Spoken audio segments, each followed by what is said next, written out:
Okay, you guys must be thinking that this dude is pretty crazy. It's like 2 a.m. and I'm leaving out for a photo shoot. The sun is already getting up. It actually never sets down in Finland, so hopefully you can see what I'm doing. Hopefully the picture isn't too grainy. I have to pump up the ICO because, well, you know, low light, but this is the perfect chance to see what the R6 can do. And I got my arm with me too for the photography shoot.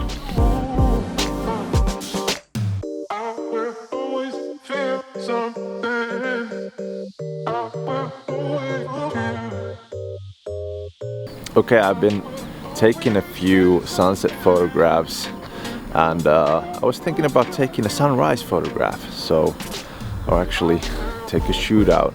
The only vantage point that I could think of in Jyväskylä is Laajavuori. Straight up translation is wide mountain. It's a big bummer that the roads are closed. You can't go up there with the car. I can tell you that I've had my night shifts, and lucky me that I had my night shifts because I could go sleep early and I wake up early, so this isn't a bad thing for me to be up this early, but I can tell you that my what's the word? My physique, I guess it's physique, isn't that good right now because of the night shift, but I'm gonna have to walk that place up. And then there's somebody honking the car over there, but yeah, okay, let's get to it. And yeah, let's talk about the difference between the EOS R and the R6 and what I mainly use them for. Okay, I've walked about 100 meters. The car's behind the fence over there. And I just realized that I forgot my phone there, but yeah, screw it. Not gonna need my phone over here. This climb is just, why did I have to do this? As you can see, I'm so tired already. As you can see, Laajavuori is mainly for downhill skiing and ski jumping, snowboarding, stuff like that in the winters. And in the summers it's open and they have these kind of adventure parks and you can come and throw frisbee golf and stuff like that. It's a nice place, but yet that is the climb.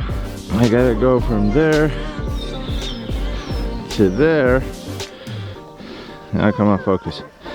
And then I gotta go over there. That's the main place that I'm heading for. But anyway, it doesn't matter what point I'm heading to the top, just as long as I get to the top and can find a spot to take a few photos. Hopefully this is freaking worth it. Whew, yeah. Midway through, dude. Or dudes or dudettes. Midway through, I gotta tell ya. This is, let's have a break. Yeah, let's have a break. This could be actually the first stop for a photo. Let's take one.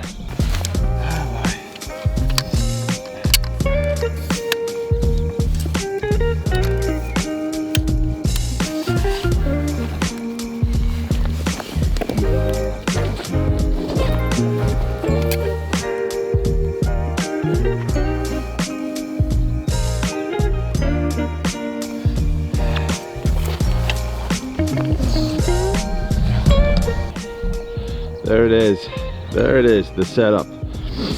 I'm using actually the Samyang 40mm 2.8 for some of my photographs, landscape photographs. If I'm using the EOS R, I usually use it for, please focus, come on, focus. It's too dark, is it? Is it too dark? That's better. When it's low light, dark, I use the Samyang. So I use the Samyang 40mm 2.8 and then the EOS R. So the EOS R I usually use, like I said, for landscape photography, and I use it because it has the 31 MP sensor. It's great because if you need a crop or something, then it doesn't use the quality of the picture. But the EOS R6, mostly low light video, low light photography, when I'm using close-ups and I know exactly what I want. It's got a 20 megapixel sensor, so it's important that you have everything in frame that you want, so you don't have to start cropping. Okay, the spot wasn't as good as I thought, probably, or maybe it isn't the spot. It's probably that I used the Samyang 14mm. If I can, I'll just show you that what kind of difference it makes when you can change it to a 35. But there's too much stuff going on down there. Still, I don't like the slopes there. I want a clean picture of a sunrise view. So let's head up. Woo! Almost there. Almost there. Let's get into shape all together, guys. I need you on this one. I need your moral support, please. There it is, guys. We made it. We made it. We're at the top. We're at the top. Woo! Feel like a freaking winner. Okay, I forgot to bring my mic windshield, but hopefully you can hear me. But if not, I'm pretty sorry. But here we are. Here's the lay of the land, guys. Here's the lay of the land. Welcome to Finland. Hope you enjoy. Woo! Time to take out the tripod and take some pictures. Let's go. Now the setup is ready. I still have my Samyang on it. Always take your pictures horizontally. Is it horizontally? I guess it is. And I know Instagram wanted to be vertical, but landscape photographs, it doesn't do that much justice. You can always take those vertical shots afterwards. And also remember to keep it underexposed. You want to preserve those highlights, and with a 2-second shutter. I mean a 2-second shutter, yeah. Take the picture. You always got to remember to take a telephoto lens with you. I got that one right over there, the 70-200. Now you might be asking me, Dimo, why would you take a telephoto lens onto a landscape photography session? Well, there might be some certain points in the picture that you want to preserve, what you want to take more. You want more detail. Let me just show you while using this camera. I'm gonna just change the lens. Now, this is the difference with a wide-angle lens. If I want to preserve the sunlight from some different point of view, let's go past the camera there, like more of the lake please, or more of those, oh let me just, more of those sunsetty colors please. That's why you have a telephoto lens. It is useful. That's what it is. Yeah, and okay, and if you take pictures for Instagram, the telephoto lens is always a perfect choice, because you have to take it vertically so you can take some more detailed shots. Let's get to it. I'm gonna take some shots.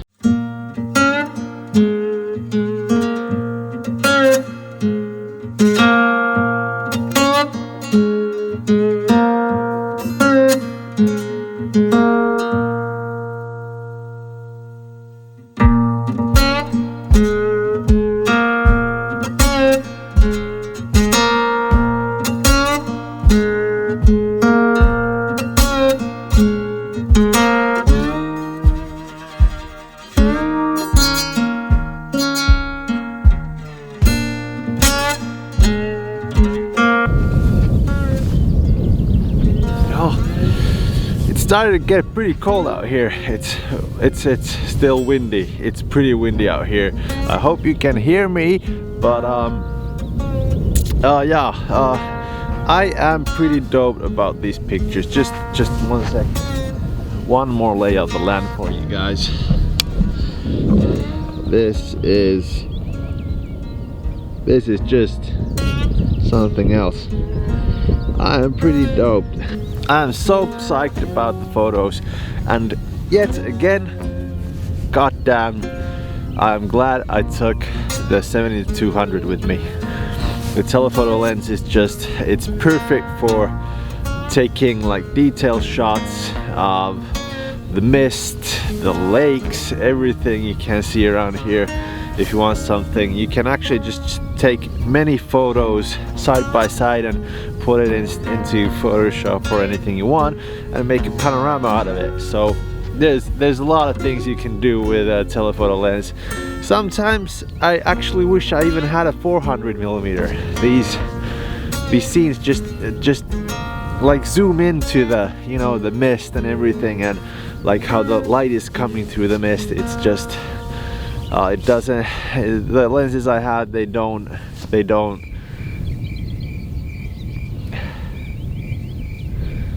the lenses I have, they don't make justice to the scenery out here. But yeah, I'm gonna drink my Red Bull, head down to the car. See you at the car. Fun fact, actually, let me put my things in the car first.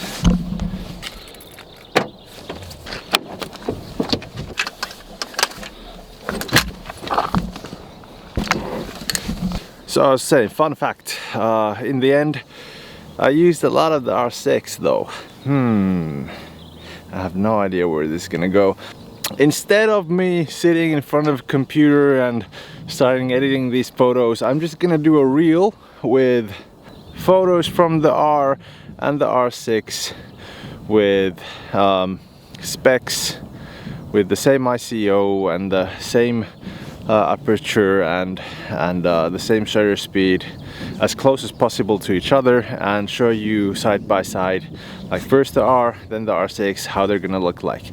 And you can look for yourself if you can see something there.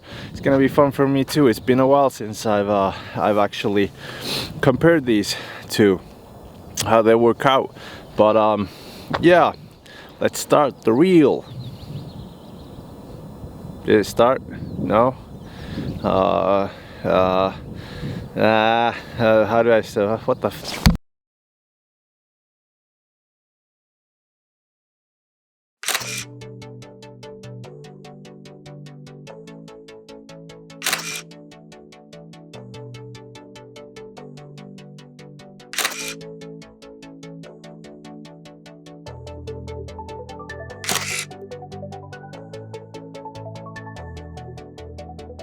For photos, that's it. I haven't actually used my right arm in a while. I've usually vlogged with my left arm. This feels kind of weird. Okay, but for photos, nothing else is coming up. If you want to see more photos, head on to Instagram. Instagram is gonna be popping up those photos soon. And if you want them on your wall, if you want some nice sunrise photographs on your wall, go check out Darkroom. Darkroom and Timo Varakas, you can find my pictures. I sell them. And what did I realize by comparing those photos?